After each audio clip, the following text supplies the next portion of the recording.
الحمد لله والصلاة والسلام على رسول الله أما بعد قال النبي صلى الله عليه وسلم إن الرفق لا يكون في شيء إلا زانه ولا ينزع من شيء إلا شانه رواه مسلم۔ نبی کریم صلی اللہ علیہ وسلم نے بیان فرمایا کہ جس چیز میں بھی نرمی ہو اسے زینت دار بنا دیتی ہے، خوبصورت بنا دیتی ہے، اور جس چیز سے اسے نکال لی جائے، اس نرمی کو نکال کر کے باہر کر دیا جائے، وہ اس چیز کو عیب دار بنا دیتی ہے۔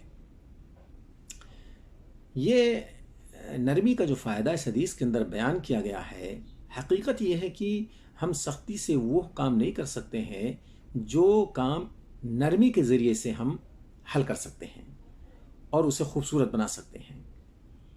آپ اپنے دل کو نرم کر لیں، صبر کر لیں، کسی مشکل وقت میں آپ سامنے سے ہٹ جائیں اور صرف نظر کر جائیں، اپنے دل کے اندر ایک نرم ماحول پیدا کر لیں جس چیز کو اللہ تعالیٰ پسند بھی فرماتا ہے، تو وہ مسئلہ بہت ہی آسانی کے ساتھ حل ہو جائے گا اور وہ مسئلہ خوبصورت بن جائے گا۔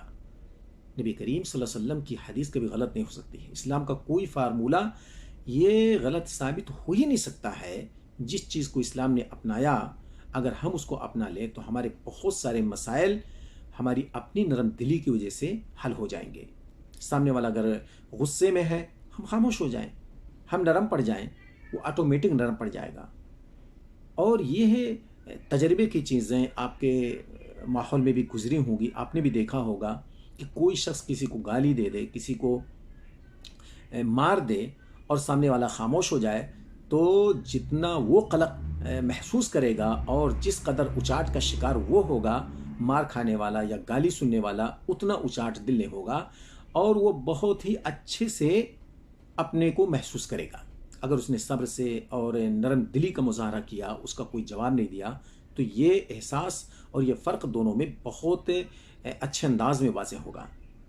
اس لیے ہم اس حدیث پر عمل کرتے ہوئے اپنے معاشرے کو خوبصورت بنانے کے لیے، اپنے ماحول کو اچھا رکھنے کے لیے نرم دلی کا ہم ثبوت دیں، اور جتنا ہو سکے ہم ہر چیز کے اندر نرمی ہی سے کام نکالنے کی کوشش کریں۔ اللہ ہمیں اس بات کی توفیق عطا فرمائے۔ وآخر دعوانا ان الحمد للہ رب العالمین۔